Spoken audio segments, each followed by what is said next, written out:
بسم الله الرحمن الرحيم يسبح لله ما في السماوات وما في الأرض له الملك وله الحمد وهو على كل شيء قدير هو الذي خلقكم فمنكم كافر ومنكم مؤمن والله بما تعملون بصير خلق السماوات والأرض بالحق وصوركم فأحسن صوركم وإليه المصير يعلم ما في السماوات والأرض ويعلم ما تسرون وما تعلنون والله عليم بذات الصدور ألم يأتكم نبأ الذين كفروا من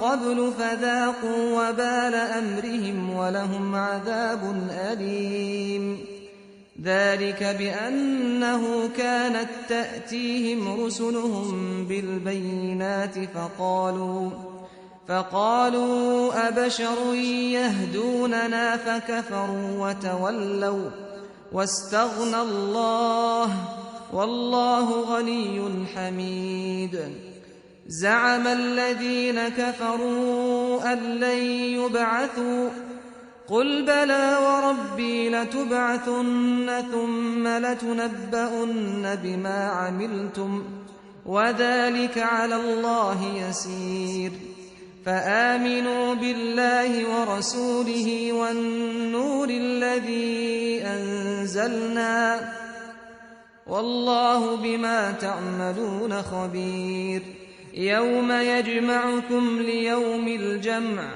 ذلك يوم التغابن ومن يؤمن بالله ويعمل صالحا يكفر عنه سيئاته ويدخله جنات تجري من تحتها الأنهار خالدين فيها أبدا ذلك الفوز العظيم والذين كفروا وكذبوا بآياتنا أولئك أصحاب النار خالدين فيها وبئس المصير ما أصاب من مصيبة إلا بإذن الله ومن يؤمن بالله يهد قلبه والله بكل شيء عليم وأطيعوا الله وأطيعوا الرسول فإن توليتم فإنما على رسولنا البلاغ المبين الله لا إله إلا هو وعلى الله فليتوكل المؤمنون يا أيها الذين آمنوا إن من أزواجكم وأولادكم عدوا لكم فاحذروهم وإن تعفوا وتصفحوا وتغفروا فإن الله غفور رحيم إنما أموالكم وأولادكم فتنة والله عنده أجر عظيم فاتقوا الله ما استطعتم واسمعوا وأطيعوا وأنفقوا خيرا لأنفسكم ومن يوق شح نفسه فأولئك هم المفلحون إن تقرضوا الله قرضا حسنا يضاعفه لكم ويغفر لكم والله شكور حليم عالم الغيب والشهادة العزيز الحكيم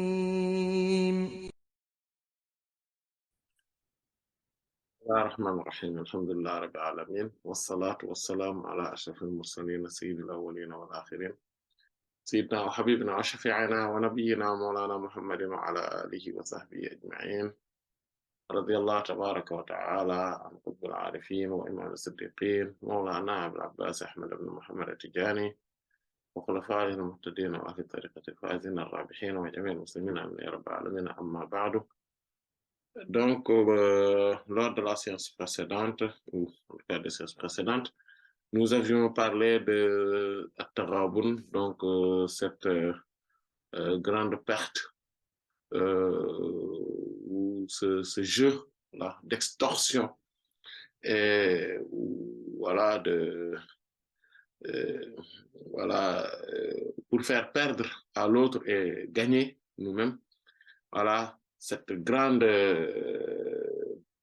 grand regret, remords qui existera le jour de la résurrection pour certains, parce que tout simplement, ils n'ont pas été à la hauteur et ils n'ont pas fait attention au temps qui passe, voilà, à l'abus des parures de ce bas monde, et aussi au fonctionnement des choses de manière générale.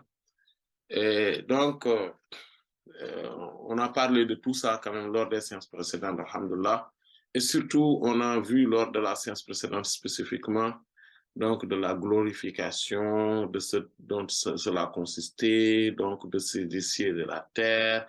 On a parlé aussi des différentes terres, les 6 terres, voilà, par rapport à une question posée par l'un parmi vous. On a parlé du lien qui existe entre les louanges et la glorification, et qu'Allah subhanahu wa ta'ala est en fait capable et puissant de tout. Voilà, on a parlé de tout cela. Donc, on va continuer en disant que c'est Allah subhanahu wa ta'ala, c'est lui, allazi qui khalaqakum, vous a créé. Donc, Allah subhanahu wa ta'ala, dans ce noble signe coranique, nous parle donc du fait que c'est lui-même qui est à l'origine de notre existence et donc il nous a créés. Car s'il ne nous avait pas créés, nous ne pourrions pas exister. Et c'est normal. Parce que c'est ça la création et le début de la création, comme on va le voir, Inch'Allah.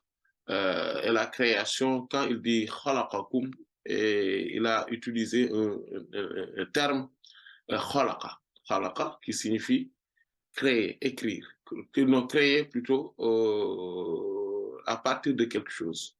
Voilà. C'est-à-dire produire quelque chose donc à partir donc d'une matière première. C'est ça, créer. C'est ça le mot khalaqa. OK? Ce n'est pas le simple fait de créer, mais c'est de créer à partir de quelque chose. Khalaqa, voilà, créer. Et donc, il y a Bada'a, donc quand Allah subhanahu wa ta'ala est appelé Badi'us samawati wal ard, donc Bada'a ou Abda'a, c'est l'innovation, mais de manière géniale, avec beaucoup de génie. Donc c'est ça qu'on a, Bada'a ou Abda'a, donc il a inventé. Voilà. Donc c'est ça. Donc c'est pour ça que lui, il est l'innovateur ou l'inventeur. Voilà. Et donc, c'est quoi donc Abda'a, Bada'a, donc Badir, c'est celui qui a innové les choses sans un croquis préalable, sans voilà, une image préalable, sans quelque chose de semblable préalablement. Donc Allah a créé les cieux et la terre, donc sans qu'il y ait auparavant quelque chose qui le ressemble. Et quand il utilise le terme fatara, donc c'est dans la primordialité, c'est-à-dire de manière primordiale, Allah subhanahu wa ta'ala a initié quelque chose et a fait apparaître quelque chose. Donc, et on entend aussi dans le terme fatara, on entend aussi le terme, le sens de creuser, le sens de créer donc donc avec un point de départ, voilà, avec un point de départ, voilà, de trouver, voilà. Donc quand on fabrique quelque chose, on invente quelque chose, on commence toujours par le premier trou, le premier point, le premier, voilà. Même quand on écrit, on commence toujours par le premier, voilà. Quand on tape sur notre ordinateur, on commence toujours par une lettre dans laquelle on tape, etc., etc. Donc, il y a cette forme de primordialité, donc voilà, de précédence dans l'existanciation. Donc, c'est ça qu'on appelle fatara. Et donc, c'est pour cela que notre condition première, notre nature initiale, on l'appelle al-fitra. Donc, al-fitra, c'est ce qu'on appelle cette primordialité-là qui est en nous et qui fait que nous sommes ce que nous sommes, c'est-à-dire des esclaves d'Allah subhanahu wa ta'ala, donc à l'origine. Et que tout le monde naît avec cette primordialité-là, donc en tant qu'une feuille vierge, comme si on peut s'exprimer ainsi. Donc cette virginité originelle qui est en nous, dans notre fort intérieur, dans notre âme, dans notre esprit, est toujours attachée à Allah subhanahu wa ta'ala de manière primordiale. Et c'est ça donc qui est en nous, et c'est ce qu'on appelle al-fitra. Et donc, quand Allah subhanahu wa ta'ala est fatir, donc fatara, c'est ce que cela signifie. Quand Allah subhanahu wa ta'ala dit bara'a, c'est-à-dire il est al-bari'u. Al-bari'u, c'est l'initiateur. Donc, à l'origine, c'est lui qui a créé au tout début. Donc, c'est on l'appelle également al-mukhtari'a. C'est pas ikhtara'a, c'est-à-dire c'est la création dans l'absolu. Donc, bara'a, c'est celui al-bari, c'est lui qui, dans l'absolu, a fait la chose en première. Donc, c'est bara'a. Et il y a aussi al-musawwiru, et comme on le verra, Inch'Allah, parce que dans le signe suivant, donc on est dans le signe numéro 2, le signe coranique numéro 2, mais dans le signe coranique numéro 3, il va dire, il a dit, c'est-à-dire il vous a donné une forme.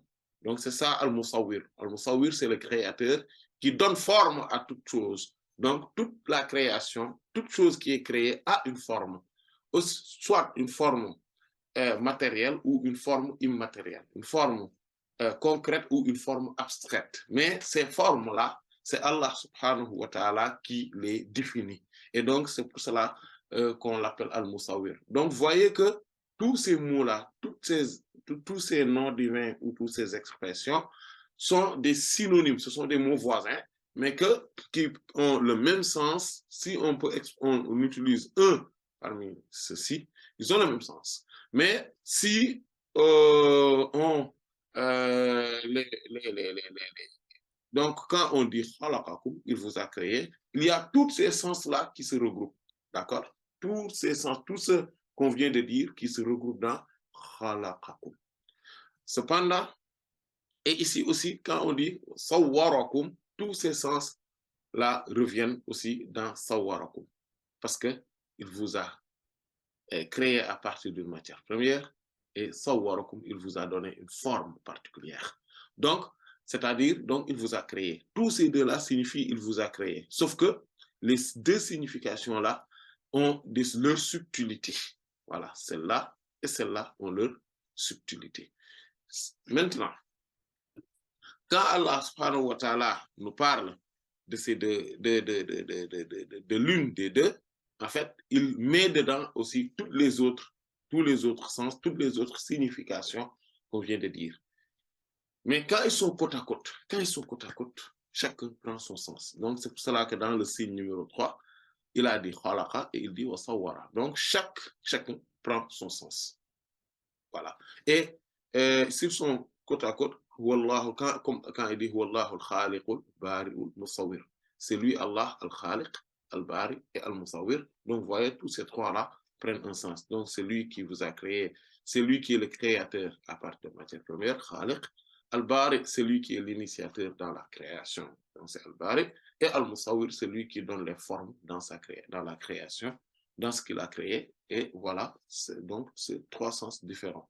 Donc, il faudrait comprendre cela. Donc, à chaque fois qu'il prend, ce sont des mots qui supportent le sens des autres, mais quand ils sont dans un même signe coranique ou dans un même contexte et qu'on les a tous cités, chacun prend son sens qui lui est particulier. Et Allah donc a dit, il vous a créé. Donc, on entend. Pourquoi maintenant la question qui surgit d'elle-même, c'est mais qu'est-ce qui fait que dans tel signe coranique, on fait usage Allah subhanahu wa ta'ala fait usage d'une des expressions qui sont des voisins, des synonymes. Pourquoi? C'est parce que dans le signe coranique précisément dont le terme est cité, c'est parce que dans ce signe-là, c'est ce qu'il veut plus le mettre en exergue. C'est ce qu'il veut plus mettre en avant dans cela. C'est pour cela qu'il le dit de cette manière-là. Donc, comme c'est lui qui vous a créé. Donc, à partir de matière première. Donc, cette création-là, il y a parmi vous maintenant. Et donc, parmi vous, nous, autres êtres humains, kafirun, il y en a qui sont mécréants. Donc, parmi vous, il y a mécréants. Donc, celui qui kafara, cela signifie tout simplement le fait de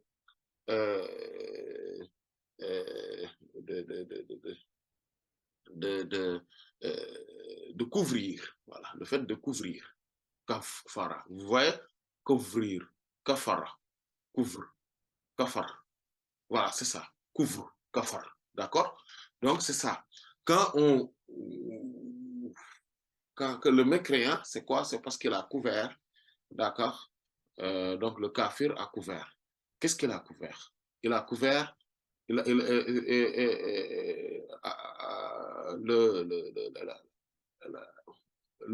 fait qu'Allah soit le créateur, soit à l'origine de tout, mais aussi les bienfaits du créateur. Subhanahu wa ta'ala. Donc, et parmi vous, mu'min, il y a donc des croyants. Donc, il y a des croyants parmi vous. Donc, ceux qui ont la foi intacte. Wallah, certes, Allah, basirun, ne serait-ce que cela, il voit tout. Il voit bima. C'est-à-dire que s'il n'y avait rien d'autre parmi les compétences d'Allah, on aurait, en fait, au minimum, on dit qu'Allah voit absolument bima ta'maluna, tout ce que vous œuvrez. Tout ce que vous œuvrez, Allah subhanahu wa ta'ala le voit de manière absolue. Et khalaqa samawati, il a créé les cieux, et la terre. Donc c'est lui-même qui a créé les cieux. Donc on en a parlé, les cieux, leurs agencements, la façon, etc. On en a parlé lors des séances précédentes. Et la terre aussi. C'est lui, Allah subhanahu wa ta'ala, qui l'a mis en place. D'accord? Et tous les deux, parce que souvent il dit les cieux et la terre.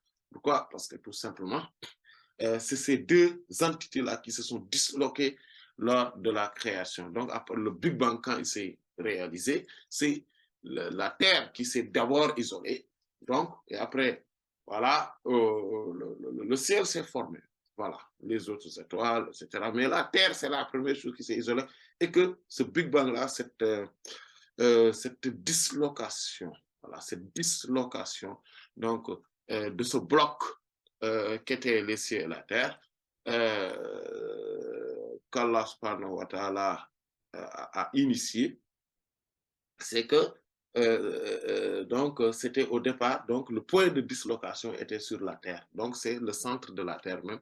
C'est-à-dire que pas son centre géographique, mais son centre névralgique. C'est la Kaaba. Là où se trouve la Kaaba, c'est là où s'était réalisée cette dislocation-là.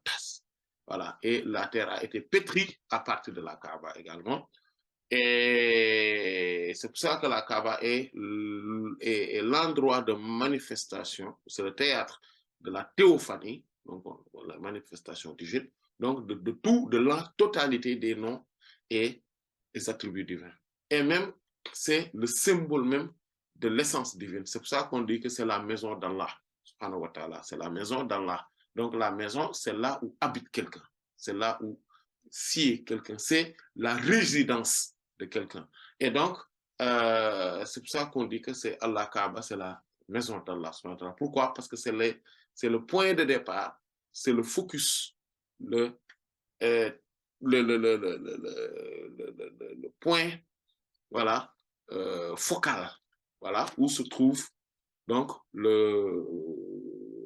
la totalité donc des manifestations. D'ailleurs, c'est pour ça que quand on fait les adorations divines, surtout la plus grande, ce qui est l'office de la prière, on se dirige vers la Kaaba. On se dirige vers la Kaaba parce que, et la Kaaba, donc, est donc cette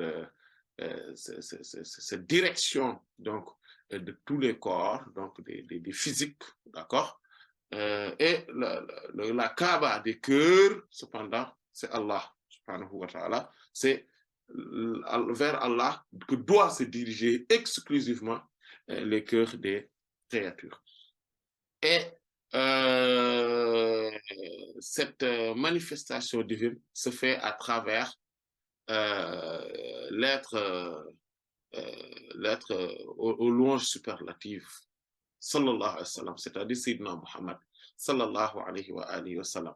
C'est pour cela qu'on ne peut pas se diriger vers Allah subhanahu wa ta'ala sans l'intermédiaire du prophète Muhammad, sallallahu alayhi wa sallam. On ne peut pas se dire que je vais adorer Allah subhanahu wa ta'ala sans l'intermédiaire de l'enseignement du prophète Muhammad, sallallahu alayhi wa sallam. Allah subhanahu wa ta'ala n'acceptera aucun amour ou aucune considération le visant sans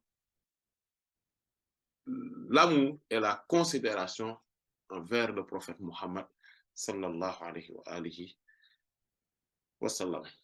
Et par conséquent, donc la terre donc s'est disloquée après la lune qui était donc les poussières donc de la terre causées par cette dislocation là. Donc il y a ces poussières là qui se sont élevées et se sont encore réunies et d'accord en un corps que la lune. Donc c'est pour ça que la lune est un satellite donc autour de la Terre et le système solaire, et ainsi les constellations se sont formées, les galaxies, etc. Donc dans l'univers. Donc Allah subhanahu wa ta'ala parle donc des cieux, donc de manière globale, et la terre de manière globale également. Et dans la terre, comme nous l'avions vu lors de la séance précédente, il y a la terre qui est une terre physique, donc et on a 6 autres terres métaphysiques. Donc voilà, donc ce qui fait que on a 6 terres. Et tout cela a été créé bil haqq, par la vérité, par le vrai. C'est-à-dire qu'Allah subhanahu wa ta'ala a tout créé par le vrai. Si ce n'était le vrai, rien ne sera. Cette dislocation-là s'est réalisée à partir de ce que les grands gnostiques appellent As-Sirrul Masoun ou Al-Ghaybul Maknoun. C'est quoi? C'est As-Sirrul Masoun, c'est le secret inviolable.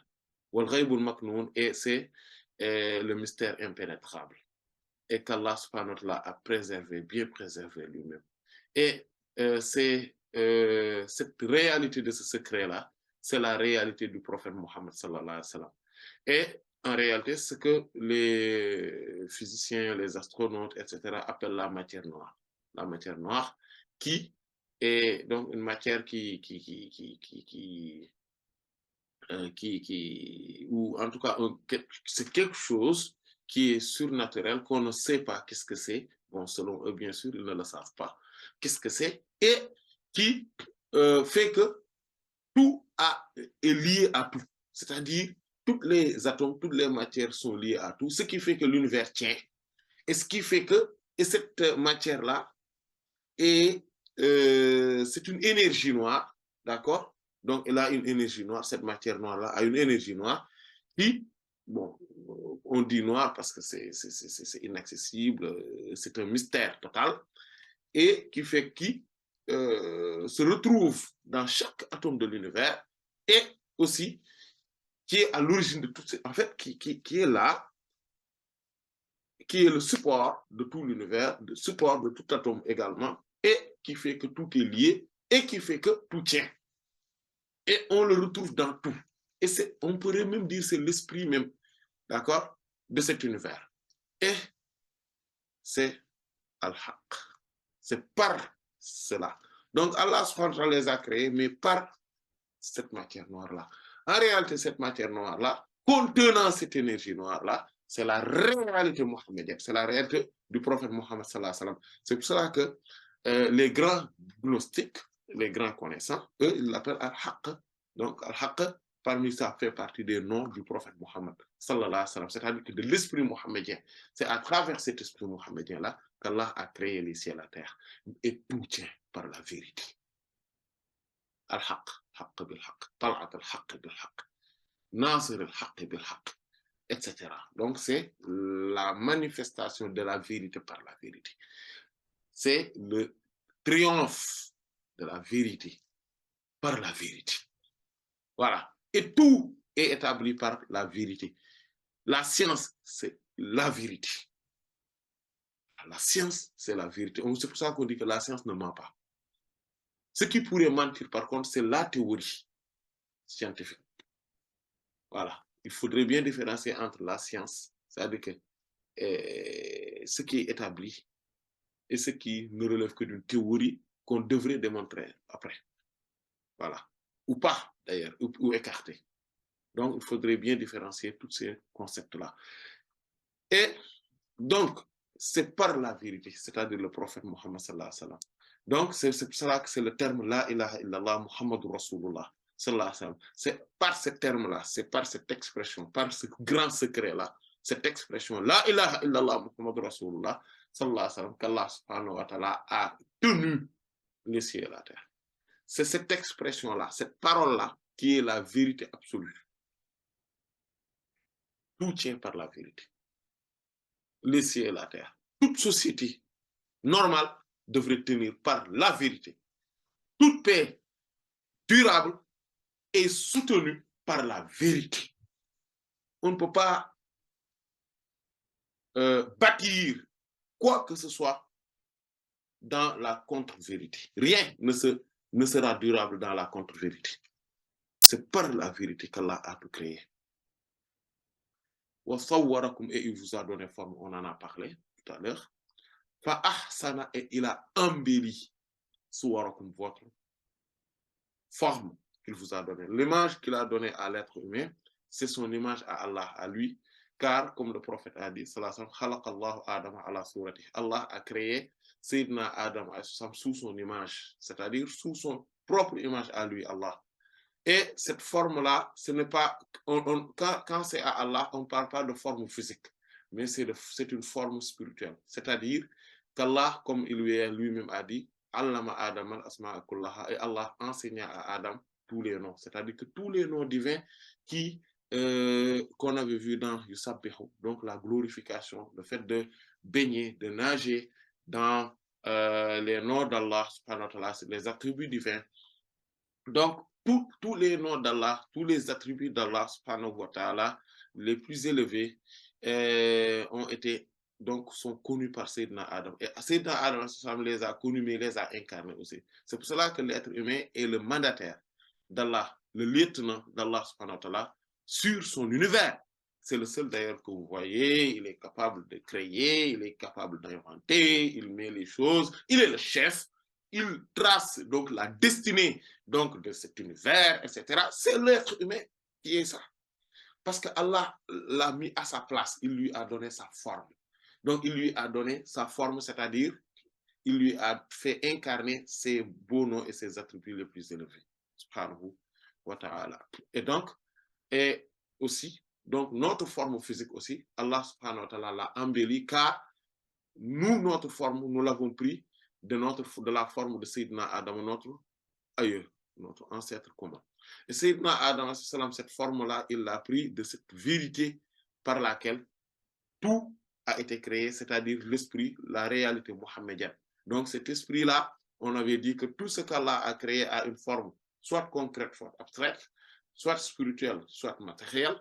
Et cette forme-là, spirituelle, du prophète Mohammed sallallahu alayhi wa sallam, a la forme adamique. Donc la forme donc, de l'être humain. Et que c'est cet être-là qui est le théâtre de la manifestation de tous les noms divins et tous les attributs élevés.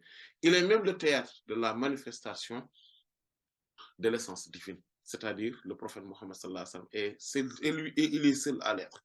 Et donc, et c'est lui donc qui a donné à Sayyidina Adam alayhi salam c'est-à-dire que c'est son souffle, son esprit qui a été soufflé chez Sayyidina Adam. C'est pour cela que Sayyidina Adam lui, il ressemble à qui? Il ressemble au prophète Mohammed. Sallallahu alayhi wa sallam. Sayyidina Adam, c'est le prototype mohammedien. Donc, il lui ressemble. Donc, au prophète Mohammed, sallallahu alayhi wa sallam. Mais sous une autre, donc c'est parce que c'est lui qui lui a donné donc cela. Et l'autre qui lui ressemble, à qui on a insufflé l'esprit, c'est Sayyidina Isa. Lui aussi, il lui ressemble. Donc vous voyez, mais celui qui est l'ami intime d'Allah subhanahu wa ta'ala, c'est Sayyidina Ibrahim alayhi salam. Le prophète dit, sallallahu alayhi wa sallam, que c'est celui qui ressemble le plus à votre compagnon. Le prophète Ibrahim, c'est celui qui ressemble le plus à votre compagnon aussi, c'est-à-dire lui-même. C'est pour cela qu'ils sont, mais tellement, ils se ressemblent, mais tellement, et y compris physiquement, ils se ressemblent tellement qu'on ne peut les différencier qu'à partir de leur gabarit, etc. Et que la lumière qui se dégage donc du corps, de l'esprit du corps de Sayyidina Mohammed, ça est plus intense. C'est qu'à travers ces deux-là qu'on peut les distinguer si on les voit les deux ensemble.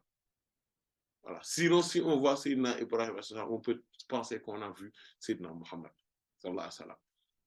Et après, voilà, cela, donc, il y a voilà, la continuité donc, de cela. De temps en temps, il y en a certains qui apparaissent sous cette forme, qui lui ressemblent le plus. Certains ressemblent le plus le prophète Mohammed parce que c'est l'être parfait.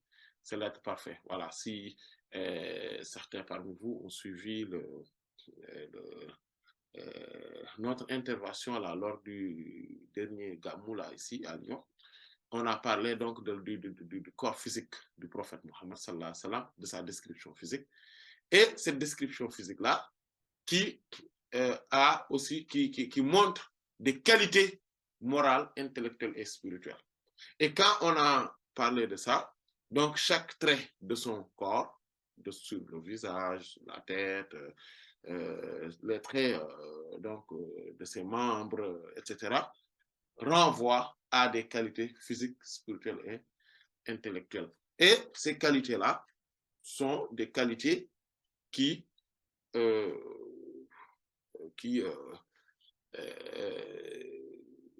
en fait, qui sont les modèles parfaits. Voilà. Et ce qui fait que plus on ressemble même physiquement au prophète Mohammed sallallahu alayhi wa sallam, plus on est parfait aussi. Plus on est parfait aussi. Voilà. Et qu'Allah subhanahu wa ta'ala donc nous a créés et il a embelli notre forme. Donc l'être humain, c'est le plus parfait des créatures. Wa ilayhi, c'est vers lui et vers lui uniquement, al-Masir, que sera le retour absolu. Donc c'est vers lui que vous allez vous retourner. Donc c'est lui qui est au départ, d'accord? Et c'est vers lui que vous retournez, c'est la fin sera aussi vers lui. Et ya'lamu, il connaît, il sait absolument tout ce qui est dans les cieux et la terre. On avait parlé de ce dans-là. Pourquoi Allah parle dans la terre? Parce que nous ne sommes pas sur la terre, mais nous sommes dans la terre. On en avait parlé lors des séances précédentes. Et il connaît, il sait absolument tout ce que vous dites en secret. Vous voyez, secret. Voilà. Donc, et tout ce que vous divulguez. Donc, tout ce que vous dites en public, tout ce que vous divulguez. Allah subhanahu wa ta'ala sait absolument tout.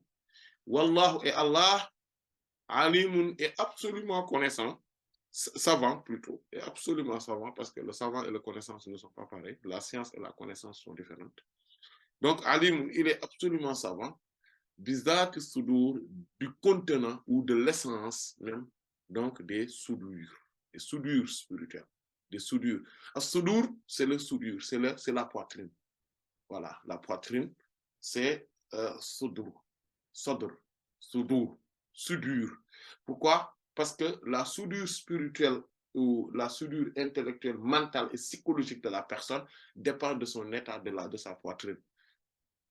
Oui, c'est pour cela que quand quelqu'un est faible, par exemple, psychologiquement, ou il est fort psychologiquement, c'est parce que sa soudure intérieure, donc la soudure donc du sadr, donc vous voyez, la sadr, soudure, D'ailleurs, Allah subhanahu wa ta'ala a ouvert la soudure du prophète sallallahu alayhi wa sallam, il l'a élargi, etc. Il l'a développé, comme il a dit, Alam nashrah laka sadraka. Et il dit même, le Sayyidina Moussa demande, Rabbi shrah li sadri, oh Allah, développe-moi ma soudure. Donc, psychologique, intellectuelle, spirituelle, donc c'est la poitrine. Vous voyez, c'est là où se trouvent les idées, etc. Voilà, et il faudrait que cela soit embelli, que cela soit lumineux, illuminé, etc. Et la soudure, donc la solidité de cette soudure-là et le développement, la grandeur, voilà, l'ouverture donc de ce contenant, donc de toutes les idées, de toutes les sensations, voilà, voilà, comme on dit, les adrénalines, voilà, de tous ces sentiments, de toutes ces formes de mentalité, de psychologie, etc. En fait, tout dépend de cette soudure-là qui est à l'intérieur. Voilà. Et c'est là où même se trouve cette soudure, où se trouve l'âme de la personne, l'ego. Voilà. Voilà. Qui a bien sûr son bouclier. Voilà. Comme donc voilà, nafs c'est l'âme, l'ego, donc Sawaha est de sa modélisation. Donc Allah l'a inspiré spirituellement, ou l'a inspiré absolument, fujuraha, donc c'est fijar, fujur c'est le jaillissement, le fait que fujur, voilà, c'est quoi? C'est comme nous les Wolfs on dit, les fours, voilà, les fujur. Donc, vous voyez, voilà, voilà. Donc, quelqu'un qui ne peut pas contenir les expressions de son âme, les expressions de son ego, ses plaisirs, ses passions, ses pulsions, voilà, c'est ça, fujur. Taqwa et ça, son bouclier. Donc, et ce bouclier-là, c'est dans la soudure. Voilà, dans la soudure, donc les poitrines. Voilà. Et c'est là où se trouve aussi le cœur, dans la poitrine, la soudure, cette soudure. Voilà. Et donc, c'est ce qui détermine l'état d'esprit de l'être humain, sa mentalité, etc., sa psychologie, ses idéologies, etc. Il y a beaucoup de choses. En tout cas, tout ce qui est déterminant chez l'être humain se trouve dans cette soudure-là. Voilà. Et Allah subhanahu wa ta'ala donc connaît absolument l'essence et le contenant donc de ces soudures. Donc, on va s'en tenir là pour aujourd'hui, Inch'Allah. La prochaine, vous m'excusez les questions jusqu'à la prochaine fois, Inch'Allah. Peut-être si vous voulez, vous retenez vos questions si vous les avez.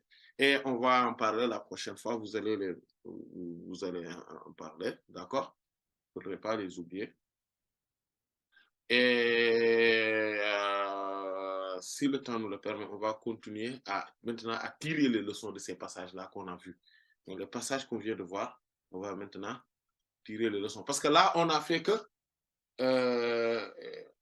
traduire l'expression des termes-là, de cette, on constate que, c'est ça, ce que ça veut dire. Maintenant, on va en tirer les leçons.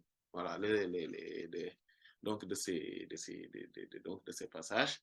Donc, Allah en sait davantage. Allah ta'ala alam. Sallallahu ala sayyidina Muhammadin wa ala alihi wa sahbihi ajma'in. Subhana rabbika rabbil izzati amma yasifun. Wa salamun ala al-mursalin walhamdulillahi rabbil alamin.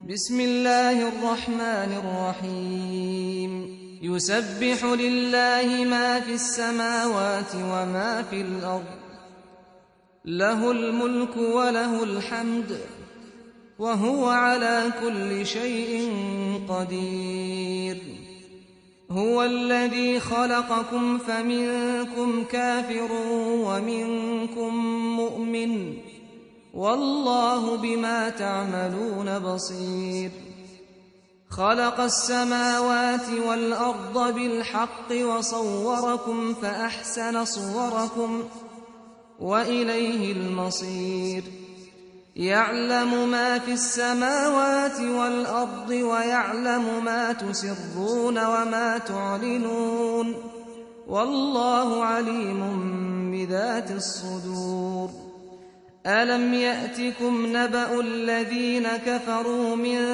قبل فذاقوا وبال أمرهم ولهم عذاب أليم ذلك بأنه كانت تأتيهم رسلهم بالبينات فقالوا أبشر يهدوننا فكفروا وتولوا واستغنى الله والله غني حميد زعم الذين كفروا أن لن يبعثوا قل بلى وربي لتبعثن ثم لتنبؤن بما عملتم وذلك على الله يسير فآمنوا بالله ورسوله والنور الذي أنزلنا والله بما تعملون خبير يوم يجمعكم ليوم الجمع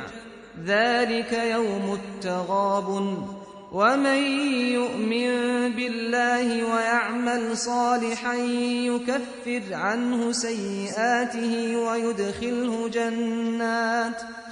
ويدخله جنات تجري من تحتها الأنهار خالدين فيها أبدا ذلك الفوز العظيم والذين كفروا وكذبوا بآياتنا أولئك أصحاب النار خالدين فيها وبئس المصير ما أصاب من مصيبة إلا بإذن الله ومن يؤمن بالله يهد قلبه والله بكل شيء عليم وأطيعوا الله وأطيعوا الرسول فإن توليتم فإنما على رسولنا البلاغ المبين الله لا إله إلا هو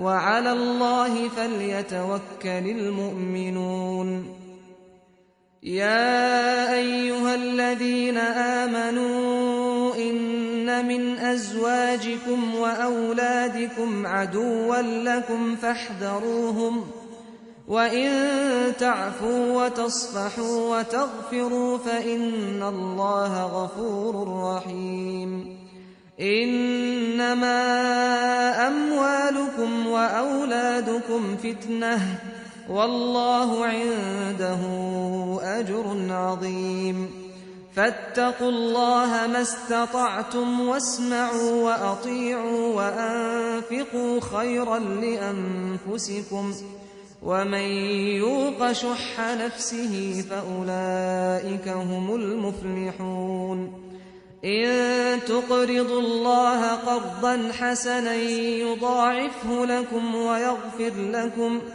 والله شكور حليم عالم الغيب والشهادة العزيز الحكيم